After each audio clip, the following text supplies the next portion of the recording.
My dad was not without love.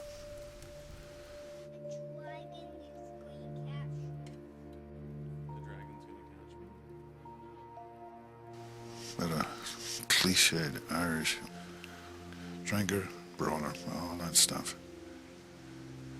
Never shed a tear. Saw weakness everywhere.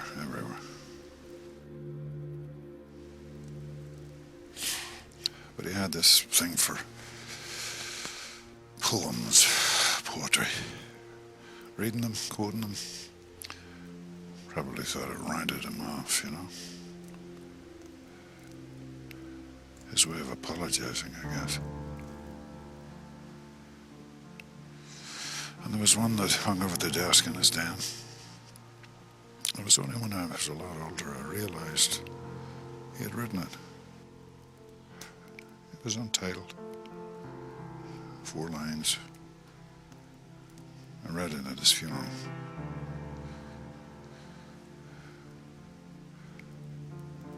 Once more into the fray. Into the last good fight I'll ever know. Live and die on this day. Live and die on this day.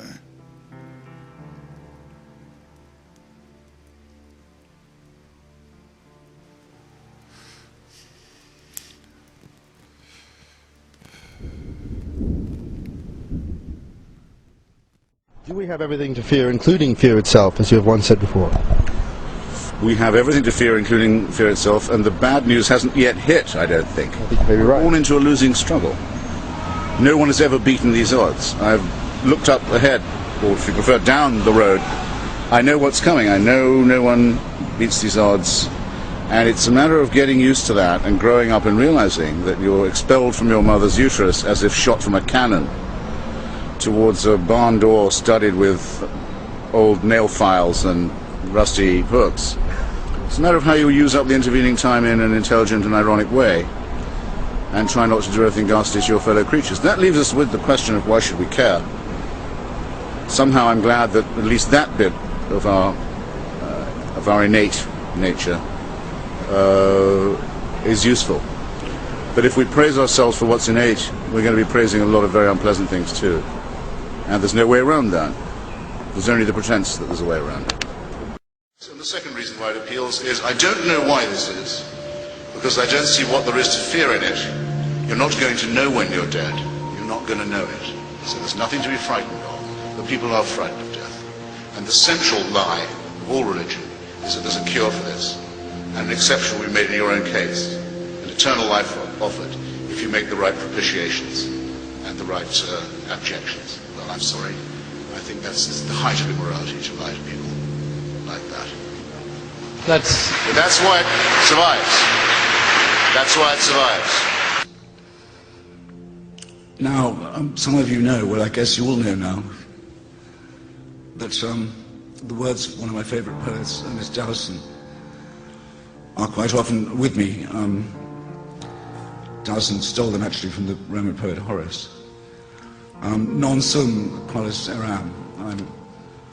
I'm not as I was. And though, as I know as well as you do, there's no point in arguing about the actual date.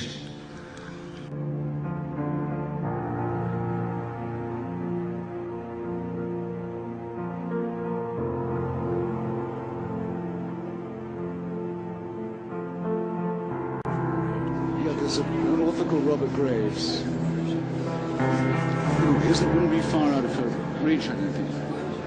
There's wonderful tales of Greek and Roman. If I was mentioning the Greek stuff, it's pretty good. I've already read those. You've read all of them? Yes. This is getting worse and worse. She's floored me twice now. This is like the rabbis confronting Jesus outside the temple, you know.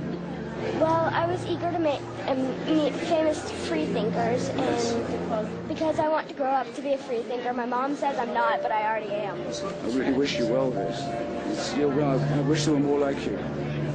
Actually, what would we do if there were too many? Lots of love. Take it easy. Remember the love bit also.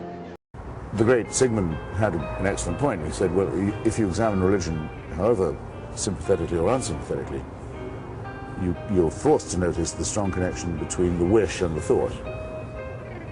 The element of wish thinking is unbanishable from religion, mainly because we're the only species that definitely knows that one by one we're going to die. To give someone the suggestion that maybe an exception could be made in their own case is making a fairly obvious offer. I wouldn't concede that for a second. I don't want to make a claim for its superiority either, but there may be a slight edge here. We don't believe anything that could be called wishful. In other words, we don't particularly welcome the idea of the annihilation either of ourselves as individuals, the party will go on and we'll have left and we're not coming back, or of the entropic heat death of the universe. We don't like the idea, but there's a good deal of evidence to suggest that that is what's going to happen. And there's very, very little evidence to suggest that I'll see you all again in some theme park. One nice and one nasty experience. There's absolutely no evidence for that at all, so I'm willing to accept, on the evidence, conclusions that may be unwelcome to me. I'm sorry if I sound as if I'm spelling that out.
But when Socrates was sentenced to death for his philosophical investigations and for blasphemy, for challenging the gods of the city, and he accepted his death, he did say, well, if we are lucky, perhaps I'll be able to hold conversation with other great thinkers and philosophers and doubters too. In other words, that the discussion about what is good, what is beautiful, what is noble, what is pure and what is true could always go on. Why is that important? Why would I like to do that? Because that's the only conversation worth having. And whether it goes on or not after I die, I don't know. But I do know that it's the conversation I want to have while I'm still alive. Which means that to me, the offer of certainty, the offer of complete security, the offer of an impermeable faith that can't give way, is an offer of something not worth having. I want to live my life taking the risk all the time that I don't know anything like enough yet, that I haven't understood enough, that I can't know enough, that I'm always hungrily operating on the margins of a potentially great harvest of future knowledge and wisdom. I wouldn't have it any other way. And I'd urge you to look at those of you who tell you, those people who tell you at your age that you're dead till you believe as they do. What a terrible thing to be telling to children. And that you can only live, and that you can only live by accepting an absolute authority. Don't think of that as a gift. Think of it as a poisoned chalice. Push it aside, however tempting it is. Take the risk of thinking for yourself. Much more happiness, truth, beauty, and wisdom will come to you that way. Thank you.